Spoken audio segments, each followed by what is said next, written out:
O que você vai ouvir agora é real. Histórias de crimes verdadeiros, contadas em detalhes.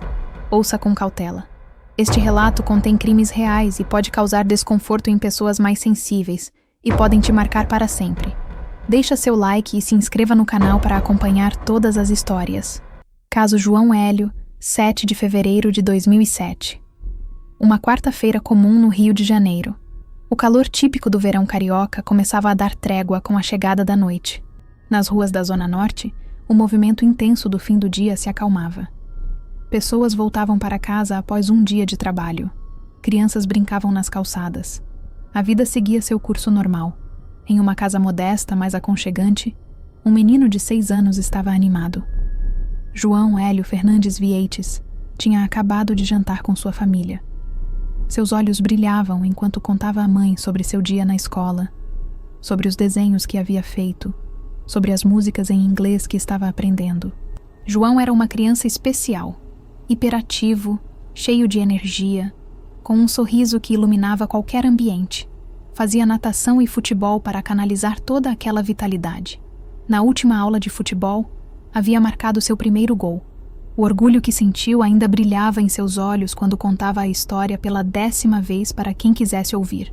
Naquela noite, ele iria ao centro espírita com a mãe, Rosa Cristina, e a irmã, Aline, de 13 anos. Era parte da rotina familiar. João não entendia bem o que acontecia naqueles encontros, mas gostava de estar com a mãe e a irmã. Gostava do caminho de carro, olhando as luzes da cidade pela janela. Enquanto se preparava para sair, João não sabia que aquela seria sua última noite. Não sabia que em poucas horas seu nome seria conhecido por todo o Brasil. Não sabia que se tornaria um símbolo de uma violência tão brutal, tão desumana, que desafiaria a capacidade de compreensão de milhões de pessoas. Não sabia que seu pequeno corpo seria submetido a um horror que nenhum ser humano, muito menos uma criança inocente, deveria jamais experimentar. Esta é a história do caso João Hélio. Uma história que não é fácil de contar ou de ouvir. Uma história de maldade pura, de indiferença assassina, de um sistema que falha repetidamente. Mas é uma história que precisa ser contada, para que nunca seja esquecida. Porque quando esquecemos o horror, permitimos que ele se repita. Prepare-se. Esta jornada levará você aos cantos mais sombrios da alma humana, aos lugares onde a compaixão morre e a crueldade reina, aos 7 quilômetros mais longos que uma mãe já teve que imaginar. Rosa Cristina Fernandes Vieites era uma comerciante. Tinha 35 anos e vivia uma vida simples, mas digna no subúrbio do Rio de Janeiro. Trabalhava duro para sustentar seus 2 filhos após a separação do marido. Não era uma vida fácil, mas era uma vida honesta. Rosa era conhecida no bairro como uma mulher batalhadora, religiosa, dedicada aos filhos. Ela e o ex-marido, André Vieites, mantinham uma relação amigável apesar da separação. Ambos se dedicavam a dar o melhor possível para Aline e João Hélio. Aline, a mais velha, tinha 13 anos. Era uma adolescente responsável, que ajudava a mãe a cuidar do irmão mais novo. Tinha aquela maturidade forçada que muitas crianças de famílias de classe média baixa desenvolvem cedo, a consciência de que precisam colaborar, que não podem pedir muito, que a vida exige sacrifícios. Mas ela amava o irmão. João Hélio era sua alegria. Apesar da diferença de idade, eles eram próximos. Aline tinha paciência com a energia inesgotável do menino, com suas perguntas constantes, com sua necessidade de atenção. E João Hélio? João Hélio. Nascido em 18 de março de 2000, ele tinha tudo que uma criança de 6 anos deveria ter: curiosidade infinita, imaginação fértil, alegria contagiante. Era fã da Turma da Mônica. Decorava gibis inteiros para recontar as histórias. Adorava desenhar. Seus trabalhos enchiam as paredes da casa e do quarto, que em breve seria só dele. A família estava prestes a se mudar. Rosa havia comprado uma casa nova no Meier, um bairro próximo, mas um pouco melhor. Era uma conquista significativa. E João estava especialmente animado porque teria pela primeira vez um quarto só para ele. Ele mesmo havia escolhido a cor das paredes, verde. Era sua cor favorita. O pai, André, estava fazendo a reforma pessoalmente. João visitava a obra constantemente, ansioso para ver seu quarto tomar forma. Vai ter espaço para todos os meus brinquedos, ele dizia animado. E vou colocar pôsteres do Cebolinha na parede. Era uma criança com sonhos simples, sonhos que qualquer criança tem, sonhos que deveriam ter se tornado realidade. Mas a vida, cruel e imprevisível, tinha outros planos. 7 de fevereiro, quarta-feira. Por volta das 19 horas, Rosa, Aline e João Hélio saíram de casa. Iam ao centro espírita, algo que faziam regularmente. João vestia uma camisa vermelha, seu short favorito, tênis. Entrou animado no Corsa sedã preto da mãe, sentando-se no banco traseiro. Rosa ajustou o cinto de segurança do filho. Era sempre cuidadosa com isso. A segurança das crianças era prioridade. João, agitado como sempre, mal podia ficar quieto. Mãe, depois podemos passar na padaria? Ele perguntou. Vemos na volta, meu amor. Rosa respondeu sorrindo. Aline sentou-se no banco do passageiro. O carro partiu. Era uma noite tranquila. O céu estava limpo. Algumas estrelas já começavam a aparecer. O trânsito estava moderado para os padrões cariocas. Durante o caminho, João tagarelava sem parar. Contava sobre a escola, sobre os amigos, sobre o desenho que havia feito naquele dia de um super-herói que ele mesmo havia inventado. Rosa e Aline ouviam com atenção, rindo de suas observações infantis sobre o mundo. Chegaram ao centro espírita por volta das 19h30. A reunião durou cerca de 1 hora. João ficou inquieto. Criança de 6 anos não tem muita paciência para ficar sentada quieta por tanto tempo. Mas comportou-se bem, para alívio da mãe. Às 20h45, a reunião terminou. Rosa cumprimentou algumas pessoas. Trocou breves palavras sobre assuntos cotidianos. João estava ansioso para ir embora. Vamos, mãe. Quero chegar em casa. Rosa sorriu. Despediu-se e caminhou com os filhos até o carro. Entraram no Corsa. João novamente no banco de trás, o cinto cuidadosamente ajustado. Aline na frente. Rosa ao volante. Eram aproximadamente 21 horas quando o carro deixou o estacionamento do centro espírita. Rosa dirigia calmamente, sem pressa. Conhecia bem aquelas ruas. Havia feito aquele percurso dezenas de vezes. Pegou a Avenida João Vicente, uma via movimentada que cortava o bairro de Oswaldo Cruz. O trânsito estava razoável. Alguns carros à frente, outros atrás. A vida noturna típica da zona norte carioca. Rosa não poderia saber que a poucos metros à frente, 5 homens aguardavam. 5 predadores humanos em busca de uma presa fácil.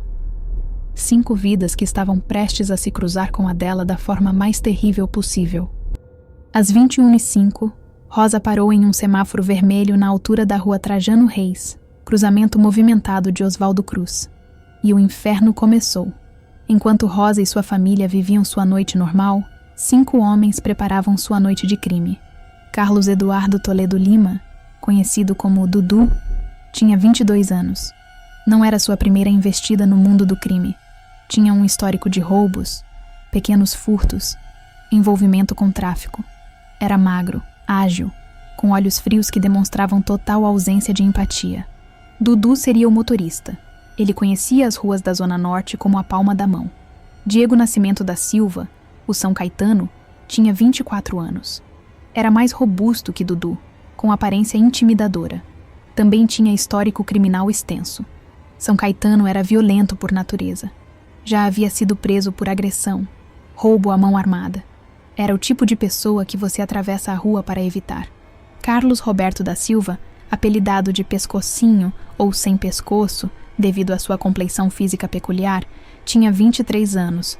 Era considerado um dos mais perigosos do grupo. Pescocinho era conhecido pela polícia como alguém envolvido em múltiplos crimes violentos. Não hesitava em usar violência extrema quando necessário. Tiago Abreu Matos, 21 anos, era ligeiramente menos experiente no crime, mas não menos perigoso. Era taxista, ou pelo menos tinha acesso a um táxi, o que facilitava muito os planos criminosos. Um táxi levantava menos suspeitas que outros carros nas ruas. E, finalmente, Ezequiel Toledo da Silva, conhecido como Kiel. Este tinha apenas 16 anos, um menor de idade, tecnicamente ainda criança pela lei brasileira. Mas não havia nada de inocência em Ezequiel. Já estava profundamente envolvido no mundo do crime, influenciado por primos e amigos mais velhos. Era ágil, sem medo, sem moral. Esses 5 homens se reuniram naquela noite de fevereiro com um objetivo simples: roubar carros. Era um crime relativamente fácil e lucrativo. Pegavam o carro, vendiam as peças ou o veículo inteiro para receptadores, embolsavam o dinheiro. Rápido, eficiente, lucrativo. Eles não planejavam matar ninguém naquela noite. Pelo menos não conscientemente. Mas também não se importariam se tivessem que fazê-lo. Para eles, vítimas eram apenas obstáculos, coisas, não pessoas. Por volta das 20h45, o grupo estava posicionado. Tiago dirigia o táxi com pescocinho no banco do passageiro. Dudu, São Caetano e Ezequiel estavam no banco de trás. Caçavam uma presa. Ali, disse São Caetano apontando. Aquele Corsa preto, mulher sozinha com crianças. Fácil. Não era rosa ainda. Era outro carro. Mas a abordagem não deu certo. O veículo conseguiu acelerar e fugir antes que pudessem bloquear seu caminho. Tá chovendo Corsa hoje, brincou Dudu. Vamos achar outro. E acharam. 15 minutos depois, avistaram o Corsa sedã preto de rosa parando no semáforo da rua Trajano Reis. Esse aí, disse Pescocinho. Vai ser esse. O táxi se posicionou. Esperaram o semáforo mudar para vermelho, prendendo o Corsa no cruzamento. Então, como lobos atacando uma presa indefesa, agiram. Eram 21h05. O semáforo estava vermelho. Rosa esperava pacientemente que mudasse para verde. No banco de trás, João brincava com um pequeno carrinho de brinquedo que sempre levava com ele. Aline mexia no celular. De repente, portas do táxi se abriram. Homens saltaram. Tudo aconteceu em segundos. Dudu e São Caetano correram para o Corsa. Um deles sacou uma arma. Uma pistola que brilhou sob as luzes dos postes. Bateram na janela do motorista, gritando: "Sai do carro! Rápido! Sai do carro!"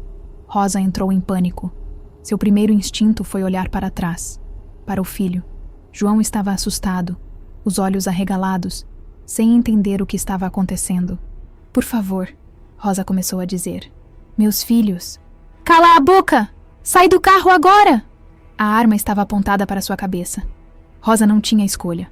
Com mãos trêmulas, destrancou a porta. "Aline, sai, rápido!" Ela gritou para a filha. Aline saiu apressadamente, quase caindo na calçada. Outros motoristas no semáforo assistiam à cena, paralisados pelo medo. Ninguém intervinha. Intervir poderia significar levar um tiro. Rosa saiu do carro. Mas João ainda estava no banco de trás. O cinto de segurança. Rosa tinha sido tão cuidadosa, tão diligente em garantir que o filho estivesse seguro. O cinto estava bem apertado, bem preso. E agora, aquele mesmo dispositivo de segurança se tornaria um instrumento de morte. Rosa correu para a porta traseira. Suas mãos tremiam violentamente enquanto tentava destrancar o cinto. João estava chorando agora, assustado, chamando pela mãe. "Mamãe, mamãe, tô com medo." "Calma, meu amor, calma, a mamãe vai te tirar." Mas suas mãos não obedeciam. O pânico, a adrenalina, o medo, tudo conspirava contra ela. O mecanismo do cinto parecia emperrado, ou talvez fossem apenas suas mãos tremendo demais. "Anda, cacete!" gritou um dos assaltantes. "É meu filho! Deixa eu tirar meu filho!" Rosa implorou, lágrimas escorrendo por seu rosto. Dudu já estava no banco do motorista. São Caetano entrava no banco do passageiro. Ezequiel pulava para o banco de trás, ao lado de João. Rosa quase havia conseguido. Suas mãos finalmente encontraram o botão de liberação do cinto. Mais um segundo, e João estaria livre. Mas ela não teve esse segundo. São Caetano bateu a porta traseira com violência, quase pegando as mãos de Rosa.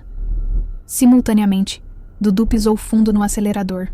O Corsa arrancou, e João Hélio, ainda preso pelo cinto de segurança, foi arrancado violentamente para fora do veículo.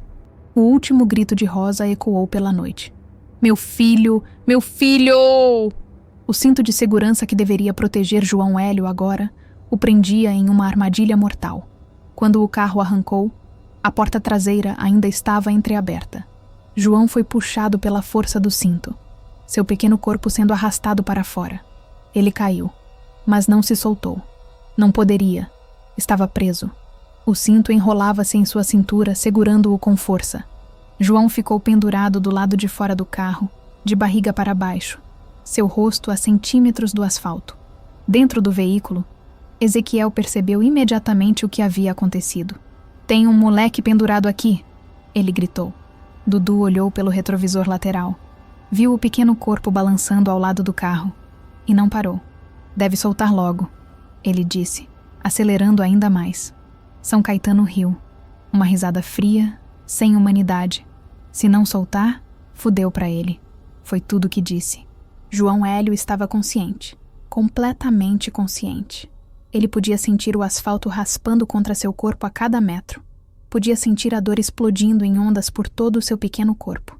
Podia ouvir o rugido do motor, o barulho do vento e, mais distante, os gritos de sua mãe ficando cada vez mais fracos.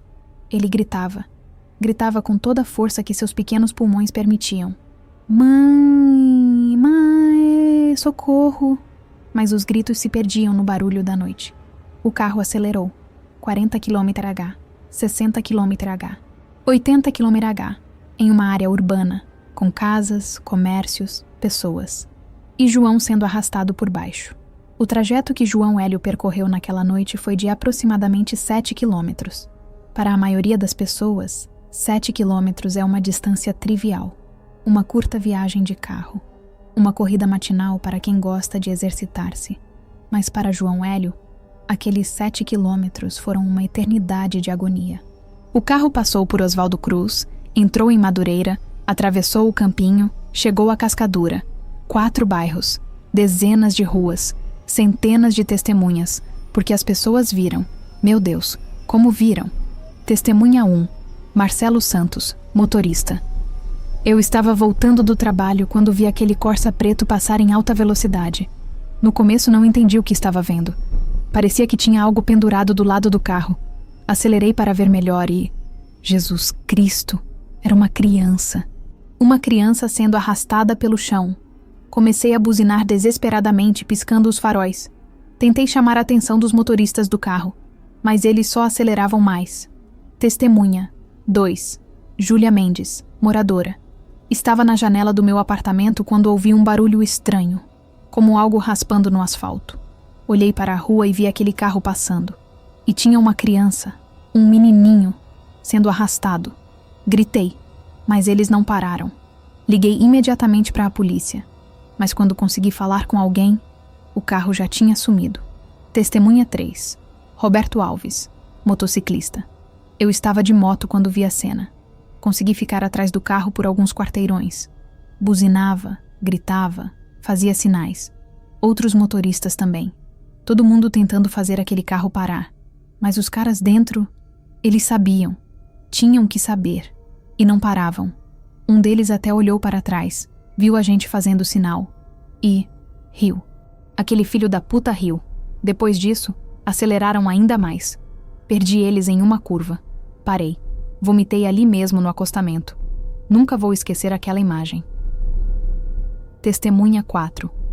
Ana Paula Costa, pedestre.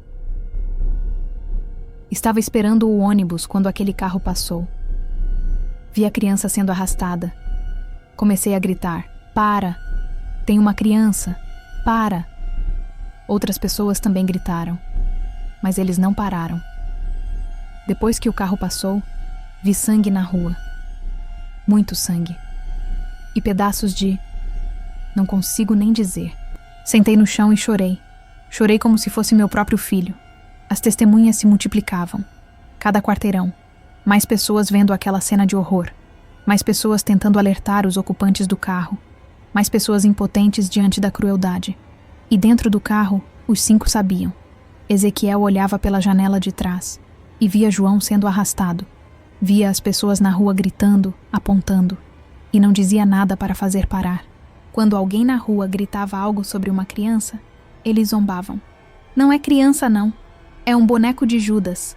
São Caetano gritava pela janela, rindo. Um boneco de Judas. Como se a vida daquela criança fosse uma piada. Dudu continuava dirigindo, fazendo curvas, acelerando em retas, freando em semáforos quando necessário, e João sendo esmagado cada vez mais contra o asfalto. A pele do menino foi a primeira a ir. Raspou completamente nas partes em contato direto com o chão. Depois veio a carne. Seus joelhos desintegraram.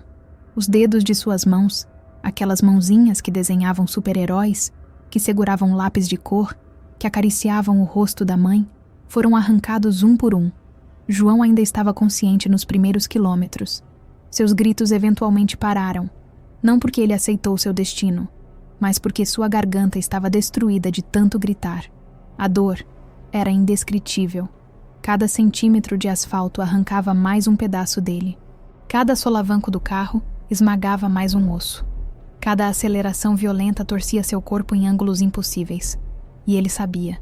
Mesmo aos 6 anos, mesmo com sua mente infantil, João Hélio sabia que estava morrendo. Sabia que nunca mais veria a mãe. Nunca mais abraçaria a irmã. Nunca dormiria em seu quarto verde. Os últimos pensamentos de João, antes que o trauma e a perda de sangue finalmente o levassem à inconsciência, foram provavelmente de sua mãe, chamando por ela, querendo o conforto de seus braços, querendo que ela o salvasse, como mães sempre fazem. Mas Rosa não podia salvá-lo. Ela estava quilômetros atrás, nos braços de Aline, ambas em colapso total, cercadas por pessoas que tentavam confortá-las, mas não tinham palavras para tal horror. Quando o Corsa finalmente parou, havia percorrido exatamente 7 quilômetros desde o ponto do assalto. O carro entrou na rua Caiari, uma via sem saída no bairro de Cascadura.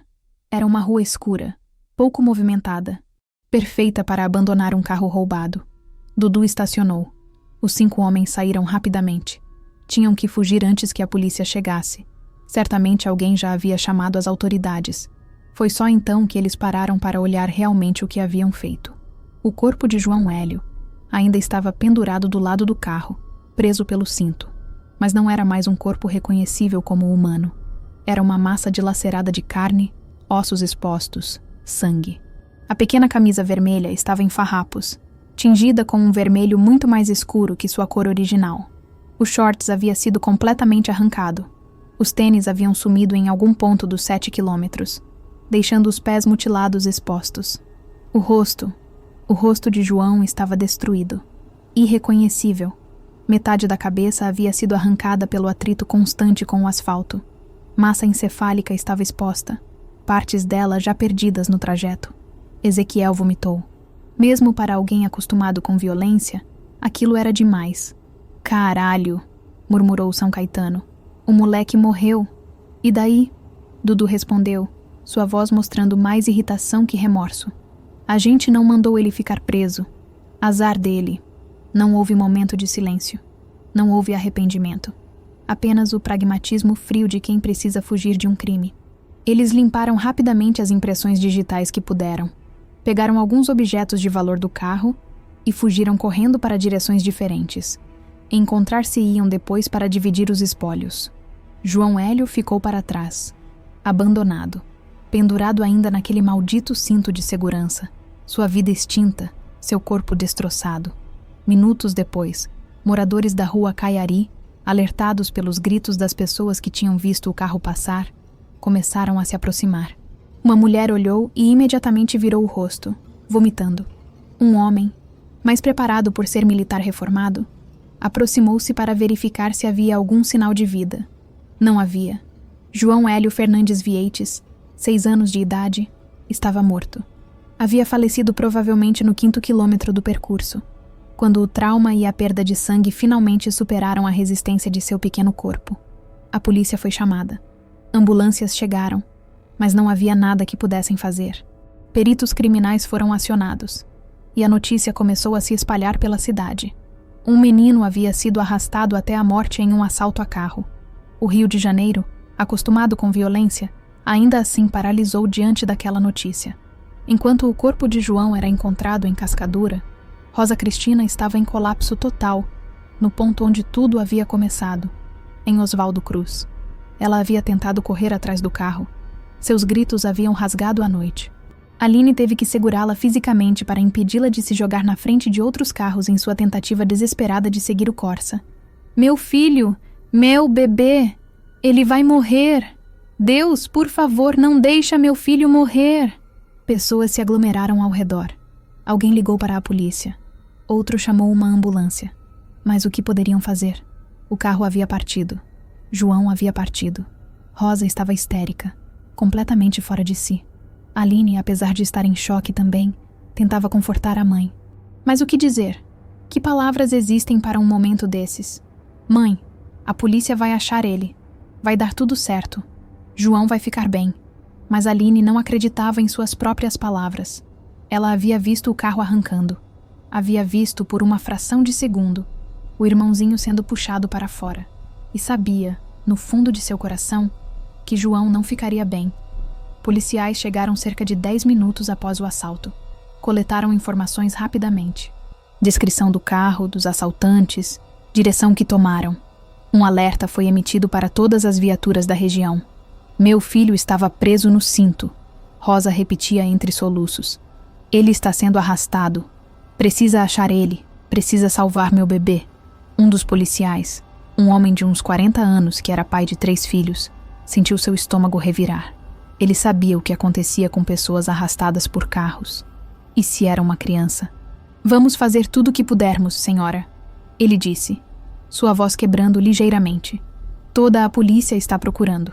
André Vieites, o pai de João e ex-marido de Rosa, foi imediatamente contatado. Ele estava trabalhando na reforma da casa nova quando recebeu a ligação. Ao ouvir o que havia acontecido, largou tudo e correu para Oswaldo Cruz. Encontrou Rosa sendo atendida por paramédicos. Ela havia entrado em estado de choque, seu corpo tremendo incontrolavelmente. Aline estava ao lado, pálida, olhando para o nada. Rosa! Rosa! Onde está o João? André perguntou, embora já soubesse a resposta. Rosa olhou para ele com olhos vazios. Levaram nosso filho, André. Levaram e ele estava preso. Estava sendo arrastado. André sentiu suas pernas falharem. Teve que se apoiar em um poste para não cair. Por volta das 22h, cerca de 1 hora após o assalto, a notícia chegou. O carro havia sido encontrado. E havia um corpo. Nenhum pai deveria ter que identificar o corpo de seu filho. E certamente, nenhum pai deveria ter que identificar um corpo nas condições em que João Hélio foi encontrado. André foi levado ao local onde o Corsa estava. Rosa queria ir também, mas os policiais a impediram firmemente. A senhora não quer ver isso. Por favor, confie em mim. Não quer ver. André insistiu. Era seu filho. Tinha que ver. Tinha que ter certeza. Quando chegou à rua Caiari, a cena estava isolada. Luzes de viaturas piscavam. Peritos trabalhavam. Curiosos se aglomeravam atrás da fita de isolamento. Um policial o guiou até o carro. Senhor, eu preciso avisá-lo. É muito grave. Talvez queira que identifiquemos através de outras formas. É meu filho. André interrompeu, sua voz firme apesar das lágrimas. Preciso ver meu filho. O policial assentiu tristemente. Conduziu André até o lado do carro onde o corpo ainda estava pendurado. O que André viu naquele momento o destruiu completamente. Aquela massa irreconhecível de carne e ossos era seu filho. O menino que ele havia ensinado a andar de bicicleta. O menino que ria quando ele fazia cócegas. O menino que, dias antes, havia marcado seu primeiro gol no futebol com tanto orgulho. André não gritou. Não chorou imediatamente. Simplesmente ficou ali, em pé, olhando, como se seu cérebro se recusasse a processar o que seus olhos viam. É ele, finalmente sussurrou. É meu João. Suas pernas cederam. Caiu de joelhos ali mesmo, na rua, e começou a soluçar. Não eram lágrimas silenciosas. Era um choro gutural, primitivo, o som de uma alma sendo destroçada. Os policiais, peritos, todos os presentes que tinham filhos, sentiram aquela dor. Alguns viraram o rosto, suas próprias lágrimas escorrendo. Aquela cena transcendia a profissão, transcendia o dever. Era o confronto com o pior pesadelo de qualquer pai. A remoção do corpo foi particularmente difícil. João ainda estava preso ao cinto. Peritos tiveram que cortar cuidadosamente as tiras de segurança. Quando finalmente o libertaram, o pequeno corpo foi colocado em uma maca. Mas ele estava tão mutilado, tão dilacerado, que partes dele literalmente se desprendiam. Os peritos colocaram tudo o que puderam em sacos plásticos. Cada fragmento precisaria ser catalogado, documentado para a investigação. André seguiu a ambulância até o IML. Durante todo o trajeto, ficou em silêncio absoluto, olhando pela janela sem ver nada. Sua mente estava presa naquele último momento feliz com João, 4 dias atrás, quando foi buscá-lo na aula de futebol e o menino não parava de contar sobre o gol. Pai, eu chutei e a bola entrou, direitinho no canto. O professor disse que eu sou bom. Você é ótimo, filho. Muito orgulho de você. Aquela conversa, tão simples, tão comum, agora era uma memória preciosa. A última memória feliz que teria do filho vivo. A notícia da morte de João Hélio explodiu como uma bomba na mídia carioca. Nas primeiras horas da madrugada de quinta-feira, 8 de fevereiro, jornais já trabalhavam em edições especiais. Emissoras de TV interrompiam programação para cobrir o caso, porque aquilo não era apenas mais um crime no Rio de Janeiro, cidade tristemente acostumada com violência. Era algo que desafiava a compreensão. Era crueldade em um nível que mesmo os cariocas mais calejados não conseguiam processar. Jornal O Globo dedicou praticamente toda a sua primeira página ao caso. A manchete em letras garrafais: Barbárie contra a infância. No centro da página, um desenho que João havia feito dias antes na escola. Era uma figura em formato de coração, com as palavras "Eu amo a mamãe", escritas em letras infantis. Aquele desenho destroçou corações por todo o país. Era a inocência cristalizada no papel. O amor puro de uma criança por sua mãe.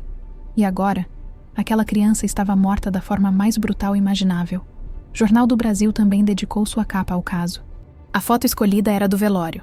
Rosa abraçada a Aline, ambas em colapso ao lado do caixão fechado. A manchete foi uma pergunta. O que eles merecem? Era uma pergunta carregada. Não era jornalismo neutro. Era um grito de revolta. E ressoou por toda a cidade. Extra, Jornal Popular, foi ainda mais direto. Monstros. A foto mostrava os assaltantes sendo presos, com setas apontando para cada um e seus apelidos. A matéria questionava se eles mereciam mesmo passar pelo sistema judicial ou se justiça popular seria mais apropriada. O caso dominava conversas em todos os lugares. Táxis, ônibus, escritórios, escolas, bares, todo mundo falava sobre João Hélio. E todo mundo tinha a mesma reação. Choque absoluto, revolta, horror. Como alguém consegue fazer isso? Era a pergunta repetida milhões de vezes. Várias pessoas avisaram que tinha uma criança sendo arrastada. Como eles não pararam? Nas redes sociais da época, especialmente o Orkut, que era popular no Brasil em 2007, comunidades em memória de João Hélio surgiram aos milhares. Milhões de brasileiros se juntavam para expressar luto, raiva, solidariedade. Uma comunidade chamada João Hélio, Anjo do Brasil, ganhou mais de 500 mil membros em menos de 48 horas. Pessoas postavam mensagens, orações, poemas. Muitos admitiam que não conseguiam parar de chorar ao pensar no caso. Tenho um filho da mesma idade, escreveu uma mãe.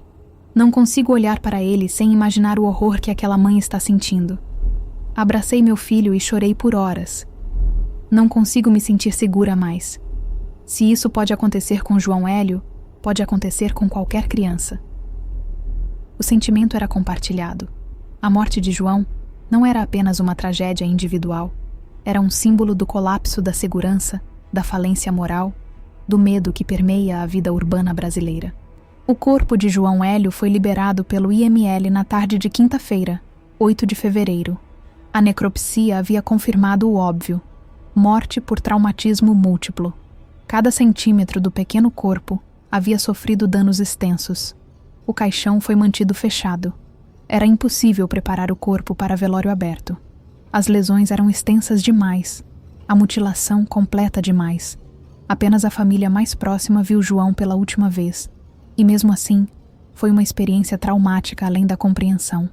O velório aconteceu no cemitério São Francisco Xavier, no Caju, zona norte do Rio. Milhares de pessoas compareceram. Não apenas amigos e familiares, estranhos completos vieram prestar suas homenagens. Havia filas intermináveis de pessoas querendo expressar condolências. Mães trazendo seus filhos, ensinando-os sobre a fragilidade da vida. Idosos com lágrimas nos olhos. Jovens em silêncio respeitoso. Rosa e Aline estavam em estado de choque profundo.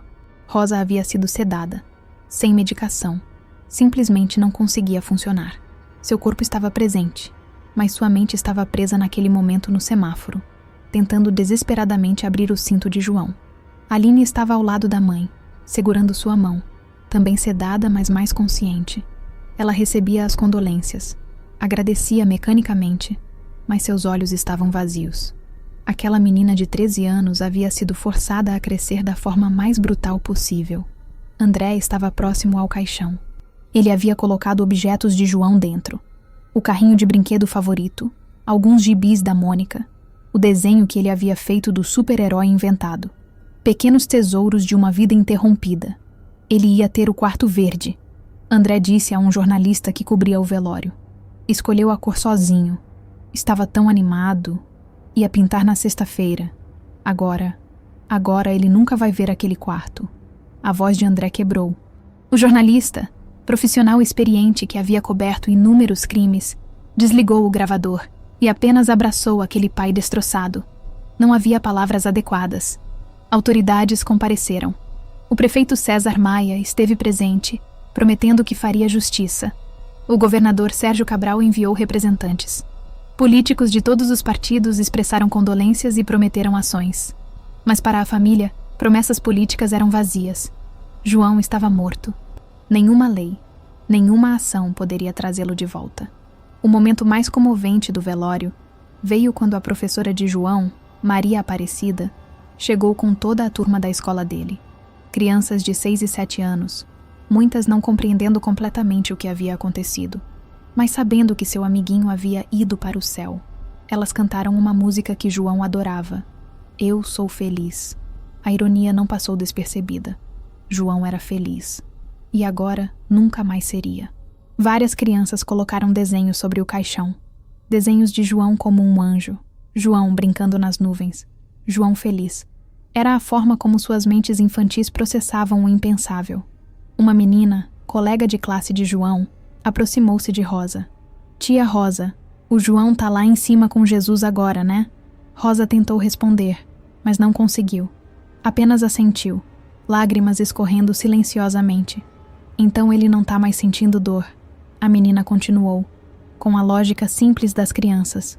Jesus vai cuidar dele agora. Era um conforto pequeno, mas conforto mesmo assim. A ideia de que João, depois de tanto sofrimento em seus últimos momentos, estava finalmente em paz.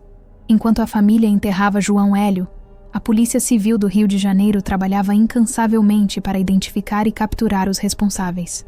A pressão era imensa, da mídia, do público, de autoridades.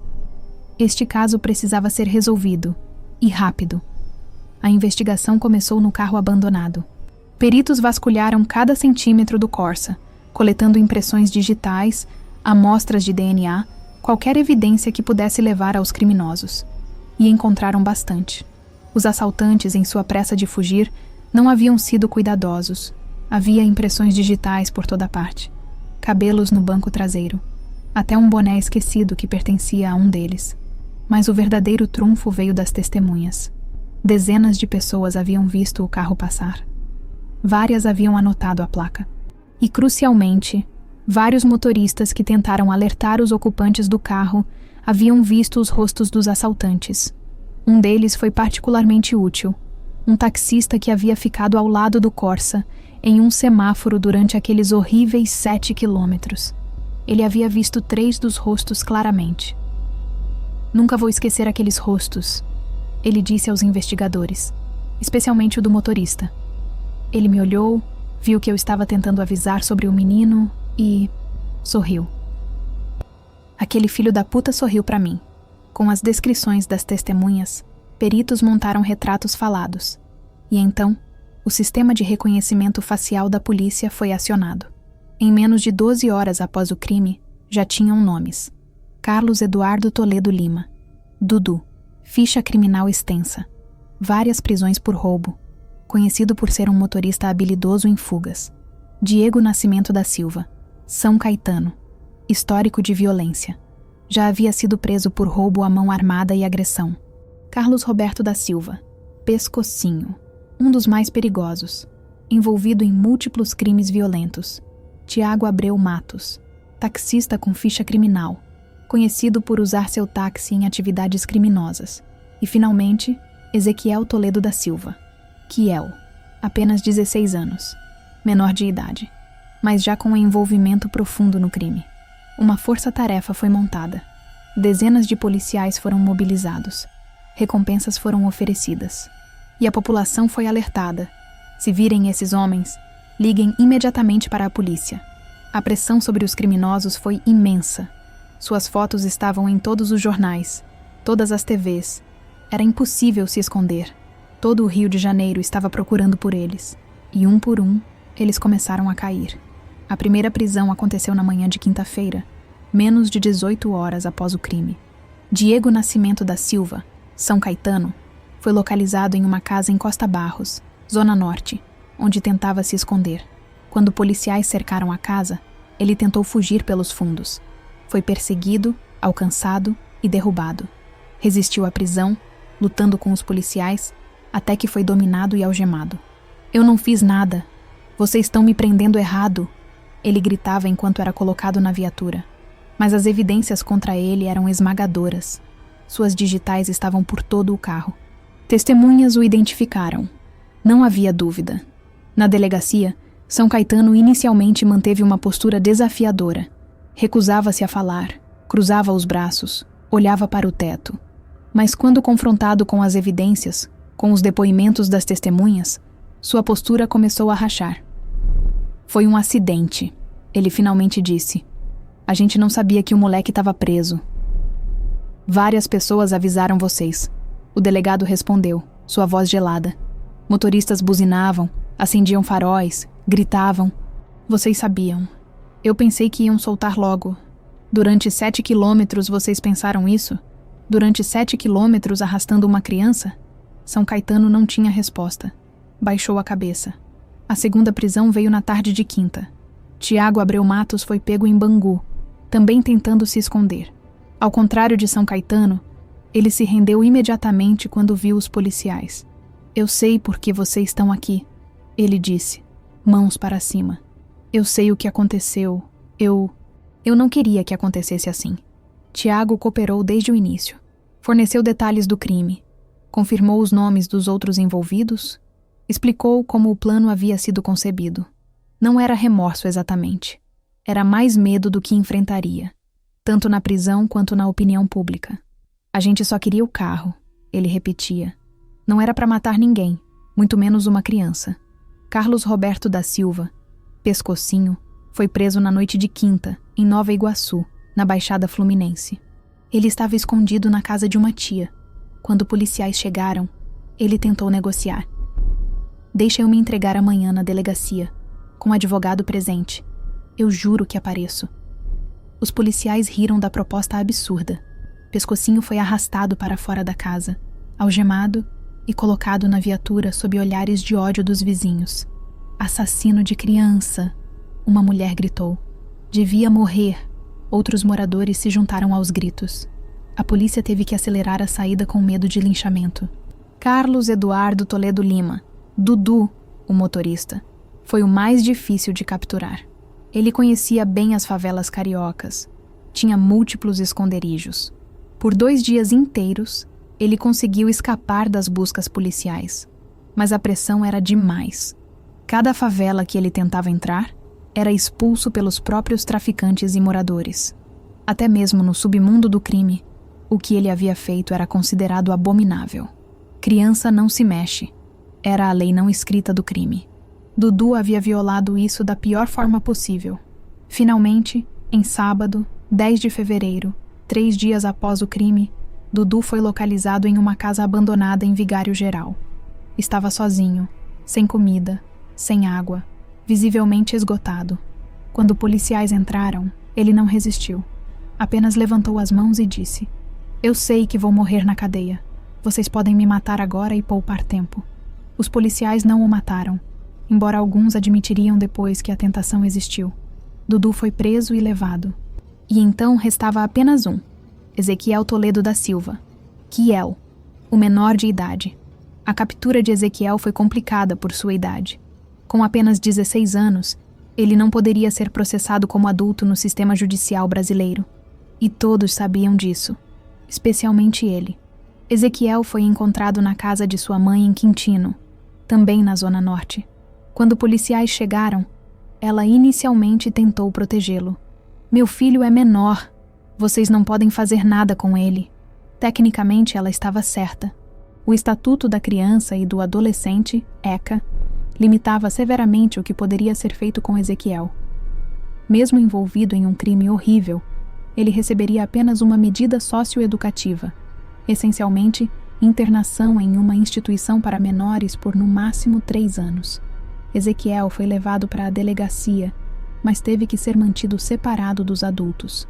Durante o interrogatório, com presença obrigatória de um representante do conselho tutelar, ele manteve uma postura quase desafiadora. Eu não dirigi, eu não matei ninguém, eu só estava no carro. Você viu o menino sendo arrastado? O delegado perguntou. Vi. E não pediu para pararem? Ezequiel deu de ombros. Não era meu problema. A frieza dessa resposta chocou até mesmo os investigadores experientes. Não havia remorso. Não havia culpa. Apenas indiferença total pela vida daquela criança. A prisão de Ezequiel reacendeu um debate feroz no Brasil. A redução da maioridade penal. Muitos argumentavam que alguém capaz de participar de um crime tão hediondo não deveria ser protegido por ser menor. Ele tem 16 anos, argumentava um comentarista na televisão. Sabe perfeitamente a diferença entre certo e errado. Viu uma criança sendo arrastada até a morte e não fez nada. E vai ficar preso quanto tempo? 3 anos? Isso é justiça? Do outro lado, defensores dos direitos da criança argumentavam que não se pode simplificar assim. Que Ezequiel era produto de um ambiente violento, de falta de oportunidades, de uma sociedade que falhou com ele. Não estamos defendendo o que ele fez, dizia uma ativista social. O crime é horrível, mas tratar menores como adultos não resolve o problema de raiz, só aumenta o ciclo de violência. Era um debate complexo, sem respostas fáceis, e a morte de João Hélio estava no centro dele. Com todos os 5 suspeitos sob custódia, começou o processo de interrogatório detalhado. A Delegacia de Homicídios da capital trabalhou dia e noite para construir o caso. Tiago Abreu Matos foi o primeiro a fornecer uma confissão detalhada. Ele descreveu como o grupo havia se reunido naquela noite especificamente para roubar carros, como avistaram o Corsa de rosa, como executaram o assalto. Quando a gente arrancou, o Ezequiel gritou que tinha um moleque pendurado. Tiago relatou. Eu estava dirigindo o táxi atrás deles, então não vi direito no começo. Mas depois, quando passamos por baixo de um poste iluminado, eu vi. Era uma criança mesmo. E o que você fez? Nada. Continuei seguindo. A gente pensou que ia soltar logo. Durante 7 quilômetros vocês pensaram isso? Silêncio.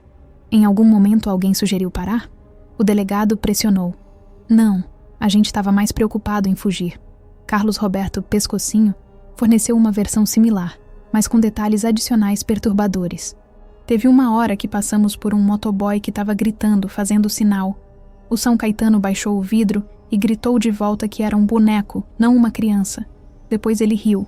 Todo mundo riu. Vocês sabiam que era uma criança de verdade? A gente sabia. E riram mesmo assim? Pescocinho não respondeu, mas sua expressão disse tudo. Diego São Caetano foi menos cooperativo, mas eventualmente também confessou sua participação. Ele tentou minimizar seu papel, alegando que era apenas passageiro, que não havia tomado decisões. Eu não dirigia. Não era minha responsabilidade parar. Mas você não pediu ao motorista para parar? Não. Por quê? Porque a gente estava fugindo. Polícia podia chegar a qualquer momento. Então a vida daquela criança valia menos que sua liberdade? São Caetano não tinha resposta para isso. Carlos Eduardo Dudu, o motorista, foi o mais recalcitrante. Inicialmente negou tudo, alegando que outra pessoa havia dirigido. Mas as evidências contra ele eram esmagadoras. Testemunhas o identificaram claramente como o motorista.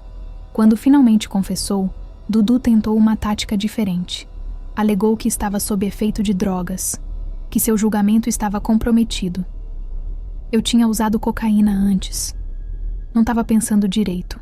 Mas você pensou direito o suficiente para planejar o assalto, Executá-lo, fugir pela cidade, abandonar o carro em um local estratégico, foi instinto. Instinto? O delegado explodiu. Arrastar uma criança por 7 quilômetros foi instinto? Dudu não teve resposta. Ezequiel Kiel manteve sua postura indiferente durante todo o interrogatório. Admitiu estar no carro. Admitiu ter visto João sendo arrastado. Mas mantinha que não havia nada que pudesse fazer. Eu não dirigia. Não podia fazer o carro parar. Você podia ter gritado para o Dudu parar. E ele ia parar só porque eu mandei? Tá doido? Você tentou? Não. Por quê? Ezequiel deu de ombros. Não quis. A honestidade brutal de sua indiferença era quase mais perturbadora que as mentiras dos outros. Em 12 de fevereiro, 5 dias após o crime, o Ministério Público do Rio de Janeiro ofereceu denúncia formal contra os 5 suspeitos. A promotora Kátia Gomes, responsável pelo caso, não poupou palavras em sua descrição dos eventos. O documento de 45 páginas detalhava meticulosamente cada aspecto do crime, desde o planejamento, até a execução, até o abandono do corpo. Mas foi na conclusão que a promotora foi especialmente contundente. O que presenciamos não foi apenas um latrocínio, roubo seguido de morte. Foi um assassinato cruel e premeditado, cometido com requintes de crueldade raramente vistos mesmo nos anais do crime brasileiro. Os denunciados não apenas tomaram conhecimento de que uma criança de 6 anos estava sendo arrastada por seu veículo, eles foram repetidamente alertados por múltiplas testemunhas. Motoristas buzinaram, motociclistas gritaram, pedestres sinalizaram, e em cada instância, os denunciados optaram conscientemente por ignorar esses avisos e continuar seu curso de ação. Mais grave ainda, há evidências de que alguns dos denunciados zombaram da situação, dizendo a testemunhas que o que estava sendo arrastado era um boneco de Judas e não uma criança real. A vítima, João Hélio Fernandes Vieites, sofreu uma agonia inimaginável. Peritos estimam que ele permaneceu consciente durante os primeiros 3 a 4 quilômetros de seu calvário. Isso significa que esta criança, presa e indefesa, experimentou minutos de terror e dor excruciante antes que finalmente a morte a libertasse de seu sofrimento. O corpo de João Hélio foi encontrado com as seguintes lesões: dilaceração completa da pele em 80% do corpo, fratura exposta de ambas as pernas, fratura de ambos os braços, perda de 9 dedos, destruição parcial do crânio com exposição de massa encefálica, perda de aproximadamente 60% do sangue corporal total. Estas não são apenas estatísticas forenses. São uma descrição do horror ao qual uma criança inocente foi submetida por homens que tiveram múltiplas oportunidades de parar, mas escolheram não fazê-lo.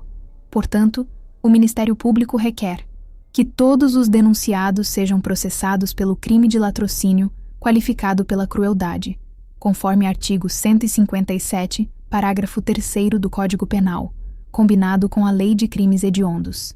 Que sejam aplicadas todas as qualificadoras possíveis, incluindo impossibilidade de defesa da vítima, uso de recurso que dificultou a defesa e, especialmente, a qualificadora de crueldade extrema. Que as penas sejam aplicadas no máximo previsto em lei, sem possibilidade de redução. Que sejam negados quaisquer benefícios, como progressão de regime ou liberdade condicional, até que se cumpra período substancial das penas. A sociedade brasileira clama por justiça.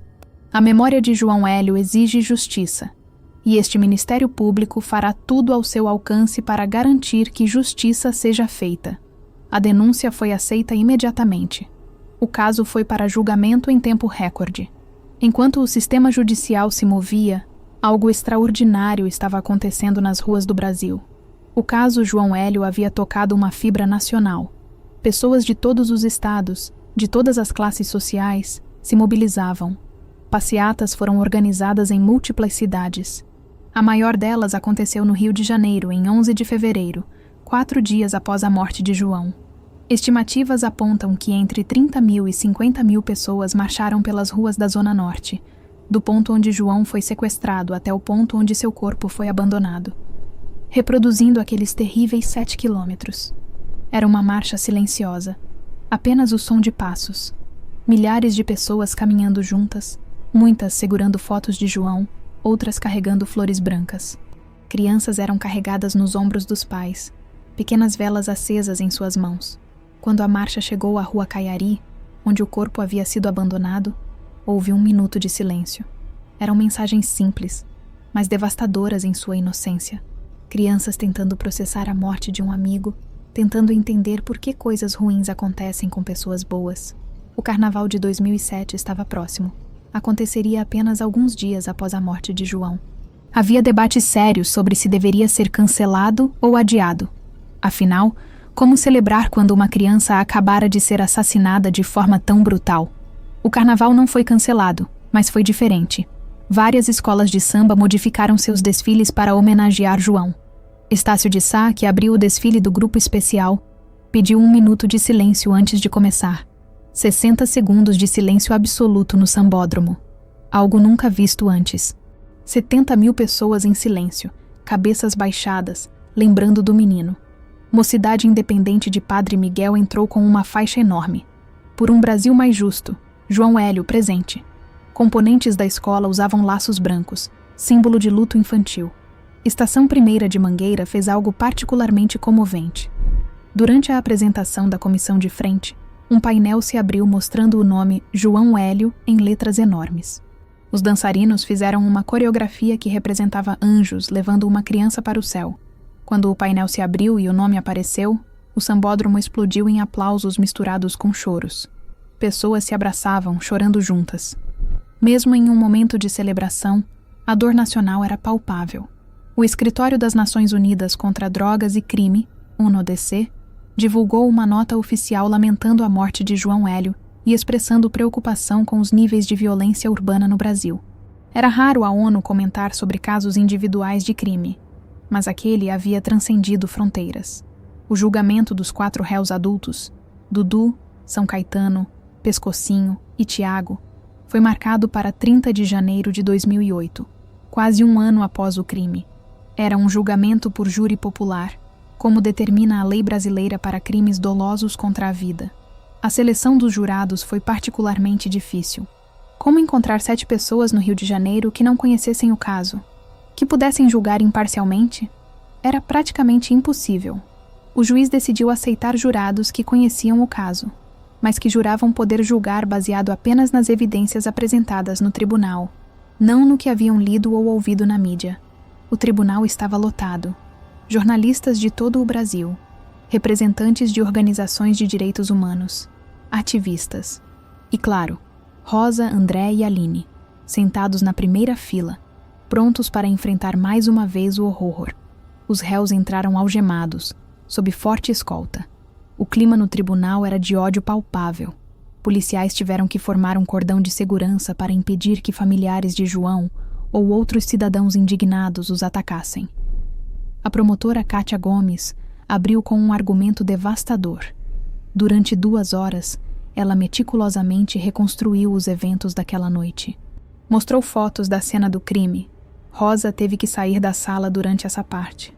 Apresentou testemunhas que viram João sendo arrastado. Uma testemunha particularmente impactante foi o motociclista Roberto Alves, que havia perseguido o carro por vários quarteirões, tentando alertar os ocupantes.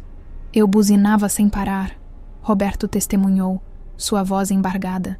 Fazia sinais, gritava, e aquele ali, ele apontou para São Caetano. Aquele ali olhou para mim e sorriu. Sorriu, como se fosse uma piada. São Caetano baixou a cabeça, incapaz de encarar o testemunho. Outra testemunha crucial foi Marcelo Santos, o motorista que havia ficado ao lado do Corsa em um semáforo. Eles sabiam, Marcelo disse enfaticamente. Sem sombra de dúvida, eles sabiam que tinha uma criança sendo arrastada. Eu vi os rostos deles. Não havia confusão, não havia dúvida. Eles sabiam e não se importaram. A defesa tentou argumentar que seus clientes haviam entrado em pânico, que não sabiam como agir, que o medo de serem pegos os impediu de parar. Era um argumento fraco e todos sabiam disso. 7 quilômetros, a promotora rebateu. Não foi um segundo de pânico. Não foi uma decisão instantânea. Foram 7 quilômetros, aproximadamente 10 minutos, durante os quais eles tiveram inúmeras oportunidades de fazer a escolha certa. E em cada oportunidade, escolheram a maldade. O momento mais dramático veio quando Rosa foi chamada para testemunhar. Ela subiu ao banco com dificuldade, ainda visivelmente traumatizada. Sua voz mal saía quando começou a falar. Eu tentei tirar meu filho do carro, ela disse, lágrimas escorrendo. Meu bebê estava preso no cinto. Eu tentei. Deus sabe como eu tentei. Mas eles bateram a porta e arrancaram. Arrancaram com meu filho. Sua voz quebrou completamente. Ela enterrou o rosto nas mãos, soluçando. Vi meu filho sendo levado. Vi ele sendo arrastado. E não pude fazer nada. Nada! Que tipo de mãe eu sou que não consegui salvar meu próprio filho? Não havia um olho seco no tribunal. Até mesmo alguns dos policiais presentes discretamente enxugavam lágrimas. A dor de Rosa era primordial, transcendendo qualquer tentativa de objetividade legal. O juiz deu um recesso para que Rosa pudesse se recompor. Quando retomaram, a defesa teve o bom senso de não fazer muitas perguntas a ela. Não havia nada que pudessem perguntar que não os fizesse parecer ainda mais monstros. Após 3 dias de julgamento, os jurados se retiraram para deliberar. 2 horas depois, retornaram. O veredito foi unânime em todos os quesitos. Carlos Eduardo Toledo Lima. Dudu. Culpado de latrocínio qualificado. Sentença: 45 anos de reclusão em regime inicialmente fechado. Diego Nascimento da Silva. São Caetano. Culpado de latrocínio qualificado. Sentença: 44 anos e 3 meses de reclusão em regime inicialmente fechado. Carlos Roberto da Silva. Pescocinho. Culpado de latrocínio qualificado. Sentença: 39 anos de reclusão em regime inicialmente fechado. Tiago Abreu. Matos. Culpado de latrocínio qualificado. Sentença: 39 anos de reclusão em regime inicialmente fechado. Somadas, eram 167 anos de prisão. Era justiça, do tipo que o sistema legal brasileiro podia oferecer. Mas para Rosa, para André, para Aline, nenhuma sentença seria suficiente, porque João nunca voltaria. Nenhuma quantidade de anos de prisão ressuscitaria aquele menino. Ezequiel Toledo da Silva, sendo menor de idade, teve um processo separado. Ele foi julgado não em um tribunal regular, mas em uma vara da infância e juventude, conforme determina o Estatuto da Criança e do Adolescente. O julgamento aconteceu em março de 2007, apenas 1 mês após o crime. Foi rápido, discreto, longe dos holofotes que cercaram o julgamento dos adultos. Ezequiel foi condenado à medida socioeducativa de internação por 3 anos, o máximo permitido pela lei para menores infratores. Completaria 19 anos ainda cumprindo a medida, e depois seria liberado. A sentença causou indignação nacional. 3 anos! Era o grito unânime. Ele participou do assassinato brutal de uma criança e vai ficar preso apenas 3 anos? A juíza que proferiu a sentença, doutor, a Lúcia Glioshi, tentou explicar em entrevista posterior. Eu entendo a revolta da população. Eu mesma, como mãe e como ser humano, sinto a mesma revolta. Mas como juíza, devo aplicar a lei. E a lei brasileira é clara. Menores de 18 anos não podem receber penas de prisão como adultos. O máximo que posso aplicar é a medida socioeducativa de 3 anos. Isso significa que o sistema falha? O entrevistador perguntou. Significa que precisamos de uma discussão nacional séria sobre o que fazer com menores que cometem crimes graves. Mas essa discussão deve ser feita no Congresso, pela sociedade, não por mim, sozinha em um tribunal. Ezequiel foi enviado para uma unidade de internação para menores infratores. Durante seu tempo lá, passou por programas educacionais e terapia psicológica. Em teoria, era para ser reabilitado, preparado para a reintegração à sociedade. Em 2010, aos 19 anos, após cumprir os 3 anos de medida socioeducativa, Ezequiel foi libertado. Saiu da unidade de internação e voltou para as ruas do Rio de Janeiro. Havia esperança, por parte de alguns, de que ele tivesse mudado, que tivesse aprendido, que os 3 anos de reeducação tivessem tido algum efeito. Essa esperança durou menos de 1 ano. Em 2012, apenas 2 anos após ser liberado, Ezequiel foi preso novamente. Desta vez por tráfico de drogas, porte ilegal de arma de fogo e receptação. Estava completamente reintegrado ao mundo do crime. A reabilitação havia sido um fracasso completo. Para Rosa, André E Aline, a vida após 7 de fevereiro de 2007 nunca mais foi a mesma. Como poderia ser? Rosa desenvolveu TEPT severo. Não conseguia mais dirigir. O simples ato de entrar em um carro a fazia reviver aquela noite terrível. Sons de carros acelerando a faziam entrar em pânico. Semáforos vermelhos se tornaram gatilhos de ansiedade. Ela iniciou terapia intensiva, mas o progresso foi lento. Durante anos, teve pesadelos recorrentes onde revivia aquele momento, tentando desesperadamente abrir o cinto de João. Seus dedos sempre falhando, sempre sendo lenta demais. Acordo gritando quase toda noite. Ela confessou à sua terapeuta. E durante o dia penso nele constantemente, no que poderia ter feito diferente. Se tivesse sido mais rápida com o cinto, se tivesse escolhido outra rua, se não tivéssemos ido ao centro espírita naquela noite. A culpa da sobrevivente a consumia.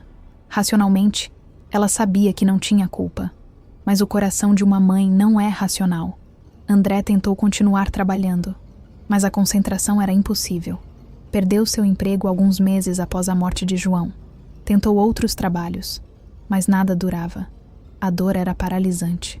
O quarto verde que João tanto queria nunca foi pintado. A casa nova no Meyer foi vendida. André e Rosa não conseguiam suportar a ideia de morar lá, onde cada cômodo lembraria o filho que nunca viu a casa. O casamento deles, já fragilizado antes pela separação, foi completamente destruído pelo trauma. Tentaram se apoiar mutuamente, mas a dor era grande demais. Cada um lidava com o luto de forma diferente, e essas diferenças criaram um abismo entre eles. Aline, talvez, sofreu de maneira mais silenciosa, mas igualmente devastadora. Aos 13 anos, ela presenciou o sequestro e arrastamento do irmão. Foi a última pessoa da família a vê-lo vivo. Deveria ter segurado ele, ela disse em uma sessão de terapia anos depois, já adulta. Quando a mãe estava tentando abrir o cinto, eu deveria ter corrido e segurado meu irmão. Mas fiquei paralisada. Congelei. E por causa disso ele morreu. Assim como a mãe, Aline carregava a culpa que não era dela para carregar. Mas culpa não é racional. Culpa não ouve argumentos lógicos. Ela desenvolveu depressão severa na adolescência. Teve pensamentos suicidas. Precisou ser hospitalizada 2 vezes. A escola se tornou impossível. Como se concentrar em matemática ou geografia quando sua mente constantemente revisitava aquela noite. Mas lentamente, muito lentamente, Aline começou a se curar. A terapia ajudou. Medicação ajudou. E, principalmente, um propósito ajudou. Ela decidiu se tornar assistente social, dedicando sua vida a ajudar crianças em situação de vulnerabilidade.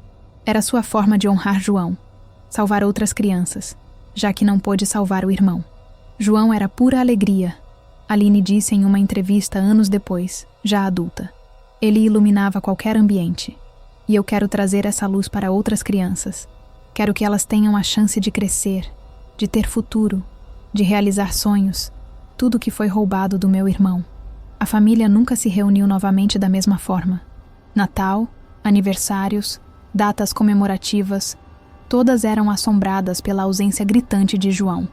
O menino que deveria estar ali, abrindo presentes, rindo, brincando.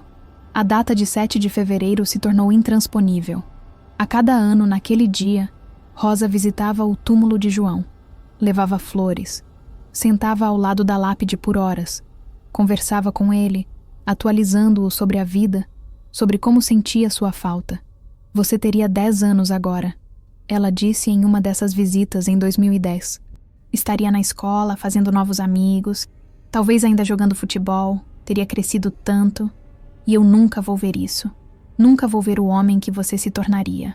A justiça brasileira é peculiar em um aspecto.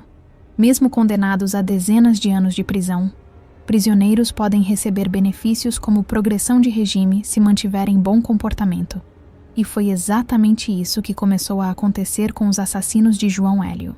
Em 2019, 12 anos após o crime, Carlos Roberto da Silva, Pescocinho, foi o primeiro a receber progressão de regime. Sua pena foi reduzida e ele foi transferido para regime semiaberto, podendo sair para trabalhar durante o dia e retornando à noite.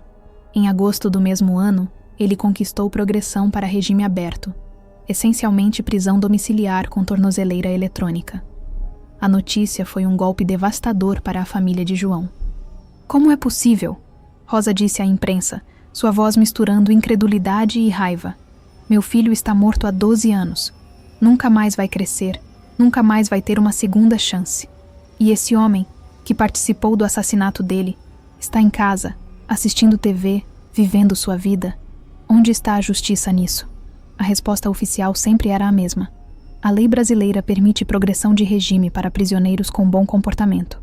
E, tecnicamente, Pescocinho havia se comportado bem na prisão. Não teve infrações disciplinares. Trabalhou, participou de programas educacionais, mas o bom comportamento na prisão apagava a maldade absoluta do crime que havia cometido? Em 2021, Pescocinho foi preso novamente. Estava envolvido em atividades criminosas mesmo estando em prisão domiciliar. A tornozeleira eletrônica mostrou que ele frequentava locais proibidos, tinha contato com criminosos conhecidos. Ele não se recuperou, comentou um investigador. Apenas aprendeu a jogar o sistema. Fingiu reabilitação para sair da prisão. E assim que teve oportunidade, voltou ao crime. Tiago Abreu Matos também recebeu progressão de regime em 2020. Assim como o Pescocinho, foi para regime semiaberto e depois aberto. Até onde se sabe, não reincidiu em crimes, mas vive uma vida anônima, mudando constantemente de endereço para evitar ser reconhecido. Diego São Caetano e Carlos Eduardo Dudu ainda estavam em regime fechado até 2025, mas também já haviam iniciado processos para progressão de regime. A cada notícia dessas, a ferida da família de João era reaberta. Cada progressão de regime era uma facada no coração de Rosa, lembrando-a de que o sistema judicial brasileiro valorizava mais a reabilitação dos criminosos que a justiça para as vítimas. Eles tiraram meu filho de mim da forma mais cruel imaginável, Rosa disse em entrevista em 2021. E agora, um por um, estão sendo libertados. Enquanto eu continuo presa naquela noite de fevereiro de 2007, eu tenho prisão perpétua na minha dor. Por que eles não? Era uma pergunta sem resposta satisfatória. O caso João Hélio desencadeou debates nacionais sobre vários temas sensíveis da sociedade brasileira. 1. Redução da maioridade penal. A participação de Ezequiel, aos 16 anos, reavivou discussões sobre reduzir a maioridade penal de 18 para 16 anos. Defensores argumentavam que adolescentes de 16 anos já sabem distinguir certo de errado, e aqueles que cometem crimes hediondos deveriam ser punidos como adultos. Ezequiel viu uma criança sendo arrastada até a morte e não fez nada, argumentava um deputado federal. Ele sabia exatamente o que estava acontecendo. Por que deveria ser protegido pela lei por ter 16 anos? Opositores da redução argumentavam que endurecer penas não resolve o problema de raiz. Pobreza, falta de educação, estruturas familiares quebradas. Crianças não nascem criminosas. A sociedade as cria assim. Em vez de puni-las como adultos, deveríamos prevenir que se tornem criminosas. Várias propostas de emenda constitucional foram apresentadas no Congresso para reduzir a maioridade penal. Todas falharam. O Brasil manteve os 18 anos como idade de responsabilidade criminal plena. 2. Progressão de regime para crimes hediondos. A progressão de regime dos condenados gerou revolta e questionamentos sobre se criminosos que cometem crimes especialmente graves deveriam ter direito a tais benefícios. Eles arrastaram uma criança por 7 quilômetros, dizia um promotor em debate televisionado. Como pode alguém que faz isso merecer sair da prisão após apenas 12 anos? O que é bom comportamento na prisão comparado à maldade absoluta do que fizeram? Defensores dos direitos dos prisioneiros argumentavam que negar completamente a possibilidade de progressão seria equivalente à prisão perpétua, proibida pela Constituição brasileira. 3. Segurança pública. O caso expôs brutalmente a insegurança das ruas brasileiras. Rosa era uma cidadã comum, seguindo a lei, voltando para casa com seus filhos. E em segundos, sua vida foi destruída. Se isso pode acontecer com João Hélio, pode acontecer com qualquer criança. Era o pensamento recorrente entre pais brasileiros. Muitos mudaram seus comportamentos, evitando sair à noite, instalando vidros blindados em carros, contratando motoristas de segurança. 4. Sistema prisional. A facilidade com que Ezequiel voltou ao crime após ser reabilitado questionou a eficácia do sistema socioeducativo para menores. E a reincidência de Pescocinho levantou questões sobre se o sistema prisional brasileiro realmente reabilita ou apenas armazena criminosos temporariamente. A praça onde o corpo de João foi encontrado, antes chamada Três Lagoas, foi renomeada oficialmente como Praça João Hélio Fernandes Vieites, por decreto do prefeito César Maia, em fevereiro de 2007. Um memorial foi erguido no centro da praça. Uma escultura de bronze de um menino olhando para o céu, com uma placa que dizia: João Hélio Fernandes Vieites, 18 de março de 2000, 7 de fevereiro de 2007. Sua luz breve iluminou o mundo. Sua memória viverá para sempre. A praça se tornou local de peregrinação. Especialmente no dia 7 de fevereiro de cada ano, centenas de pessoas visitam o memorial, deixam flores, acendem velas. É um lugar de luto coletivo, onde a dor nacional encontra expressão física. Em dezembro de 2007, a cidade de Araruama, na região dos Lagos do Rio de Janeiro, inaugurou o Parque Menino João Hélio.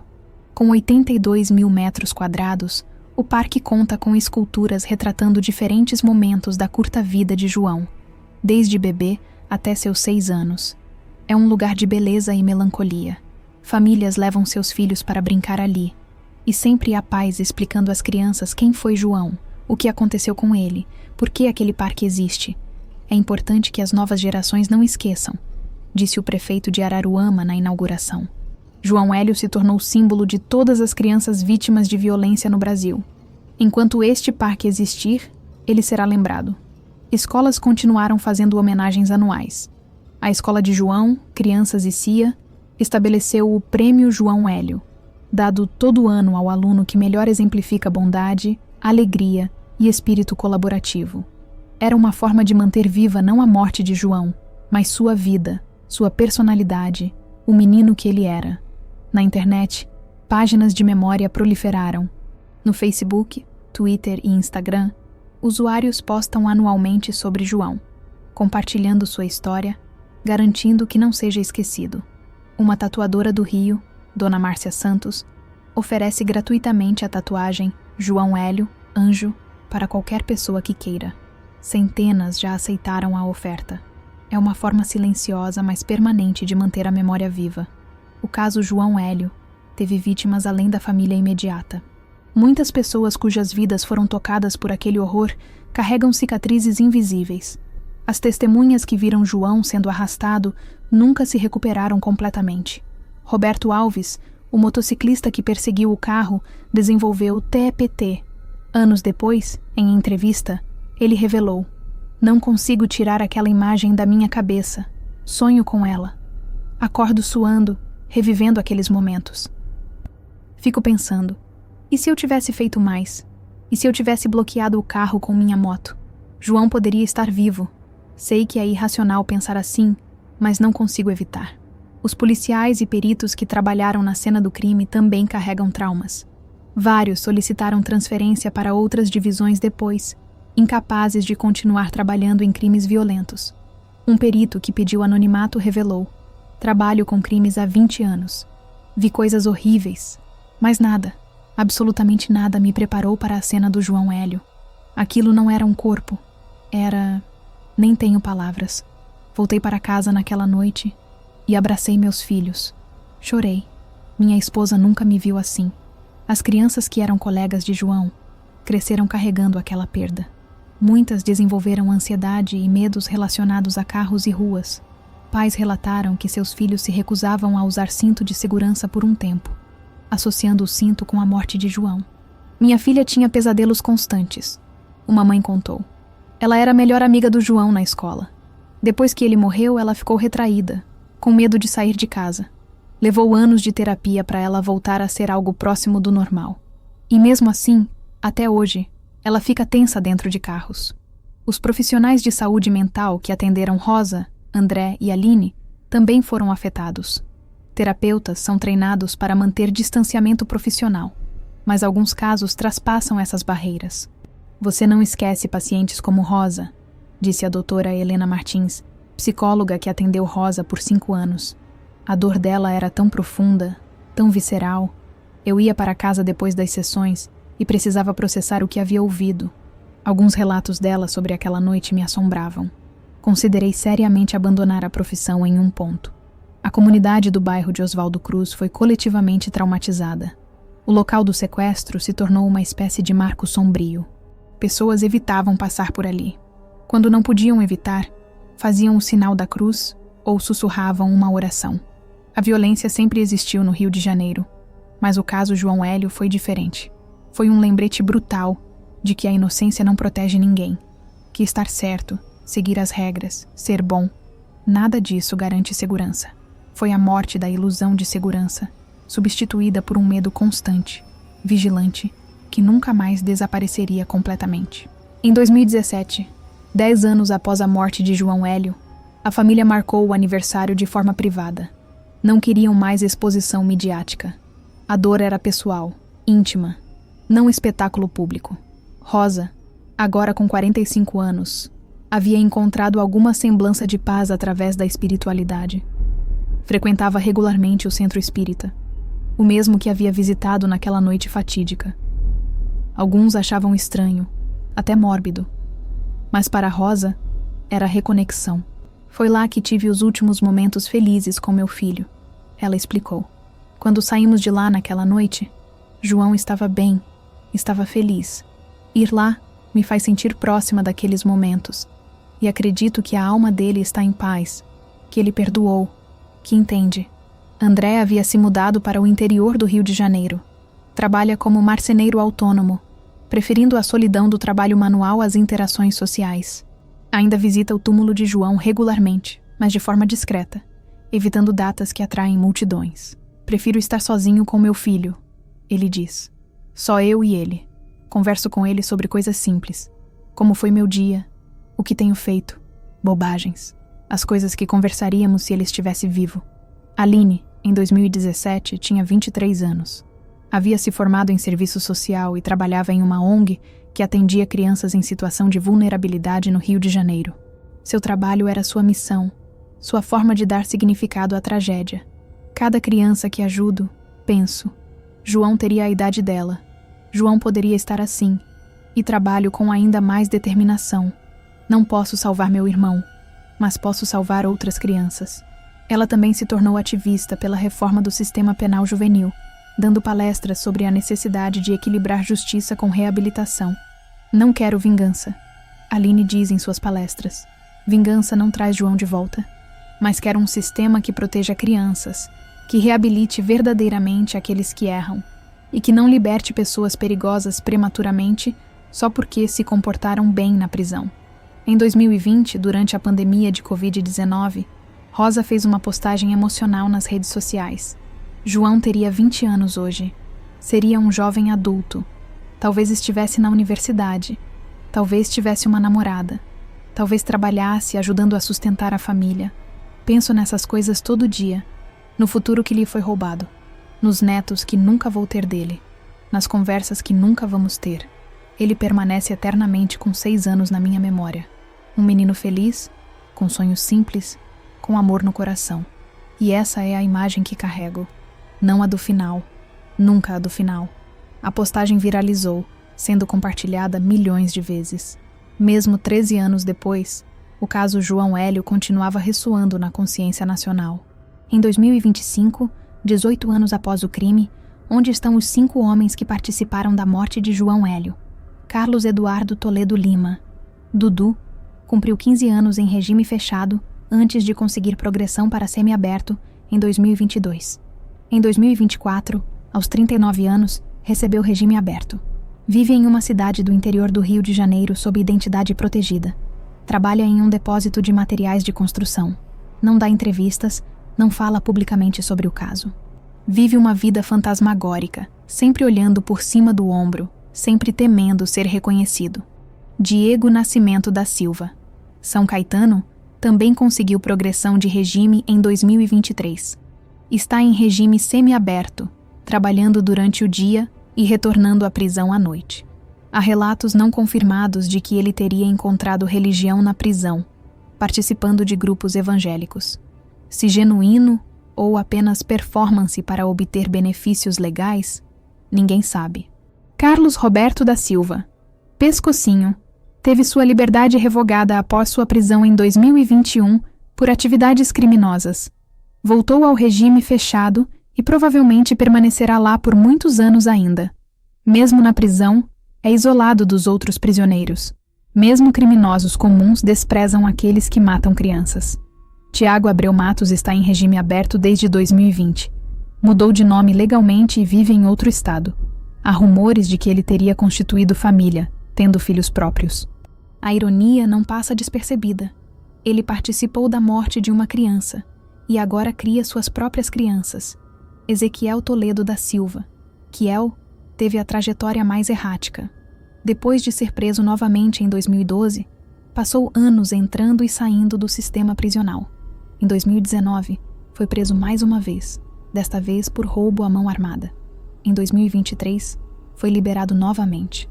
Aos 32 anos, é um criminoso de carreira, exatamente o que o sistema socioeducativo deveria ter impedido. Nenhum deles expressou remorso genuíno publicamente. Nenhum deles pediu perdão à família de João. Nenhum deles parece ter sido transformado pela experiência da prisão. São, essencialmente, os mesmos homens que eram em 2007. Mais velhos, mais cuidadosos, mas fundamentalmente inalterados. E isso talvez é o fracasso mais profundo de todos.